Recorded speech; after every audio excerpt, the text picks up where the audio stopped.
আসসালামু আলাইকুম বন্ধুরা, কেমন আছেন? আশা করি সবাই অনেক ভালো আছেন। বন্ধুরা, নতুন একটি ভিডিওতে সবাইকে স্বাগত জানাচ্ছি। বন্ধুরা দেখুন, ধলেশ্বরী নদীতে জাল দিয়ে মাছ ধরতেছে নৌকা নিয়ে। দেখুন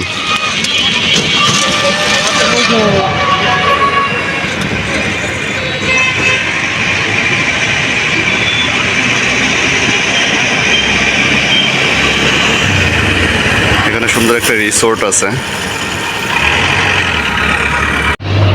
আমরা এই পাশ দিয়ে নামার একটু চেষ্টা করি।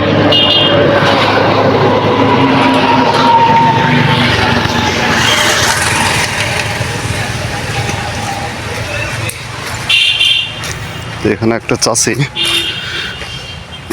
ছাই বসতেছে, চালুন দিয়ে চালতেছে। তো কেন যে চালতেছে সেটা জানি না, এটা জিজ্ঞেস করে দেখি।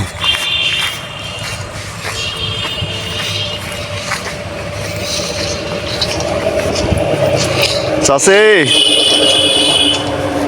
কি খুঁজতেছেন? হ্যাঁ, লোহা।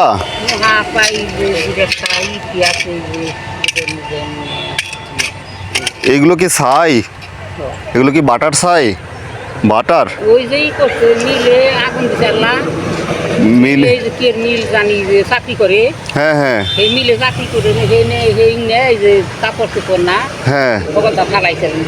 ও আচ্ছা আচ্ছা, মিলে যে আগুন ধরছিল সেই ছাইগুলো এখানে নিয়ে এসে ফালাইছিল। ও আগুন না তো, ওই যে সকলটা ফালাইছে না, সে আগুন। ও আচ্ছা আচ্ছা, মিলের যে মানে ইয়েগুলো নষ্ট যে কাপড়গুলো আছে ওইগুলো আগুন দিয়ে মানুষ এখানে পুরাইছে, ওইখানে ফালায়া ময়লাগুলো। ফালাইছে, ভাঙ্গা চুরে ফালাইছে। বুঝতে পারছি বুঝতে পারছি। হ্যাঁ, সেইগুলো আপনি চালতেছেন। এগুলো চাইলে লাভ কি? এগুলোতে কোনো কিছু পাওয়া যায়? এই যে দুই একটা নোয়া চোয়া পাই, নিয়ে যখন যায় তাই। হ্যাঁ, এগুলো বেচলে কিরকম টাকা আসে? না এই যে আইসি কয়দিন ধরে উই যে উনিরে না আবার ওই যে কেরি জানি না, এই যে সম্বা সম্বা হেগনার মধ্যে যাবার নোয়া আছে, হেগনা আবার ওইটা পুইরা পুইরা হেগনা নিবে। আমি তোমার মধ্যে যাইনি। আচ্ছা, তো এগুলো আসলে কি কিছু টাকা ইনকাম হয়, বিক্রি করা যায়? যাইবো আমরা তো হপাইলে। এটা কি এতে কি পেট চলে? এটা কি পেট চলে? পেট চলে না, একটু পান খালি দু একটা হাত।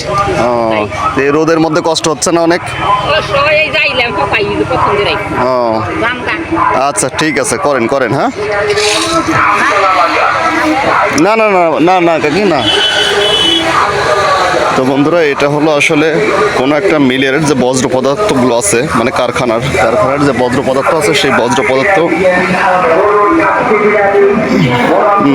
রাস্তা দিয়ে মাইক যাচ্ছে, কথা বলাই যাচ্ছে না। তো যে বজ্র পদার্থগুলো আছে, এই বজ্র পদার্থগুলো এই যে দেখুন এখানে এনে ফালানো হয়েছিল, মানে বজ্র যে ওয়েস্ট জুটগুলো এখানে এনে ফালানো হয়েছিল। আর সেখানে সেই জুটগুলো লগা আগুন ধরায় পুরানো হয়েছে। সেই ছাইগুলোই উনি চালতেছে, যে ভিতর থেকে যদি কোনো লোহা বা নষ্ট কোনো কিছু পাওয়া যায়, ধাতব পদার্থগুলো, সেইগুলো বিক্রি করে ওনার পেট চলে। তো উনি যেটা বললো যে ওনার পান টান খাওয়ার যে পয়সাগুলো আছে, সেটা হয়ে যায়। তো আসলে অনেক কষ্ট, এদের জীবন খুবই কষ্টের। রোদের মধ্যে বসে মিনিমাম 70 থেকে 80 বছরের বয়সের বৃদ্ধ হবে, সেই কাজটা করতেছে। খুব খারাপ লাগলো দেখে। তো এই ভিডিওটা এখানে শেষ করছি। সবাই ভালো থাকবেন, সুস্থ থাকবেন। আল্লাহ হাফেজ। সবার জন্য শুভকামনা।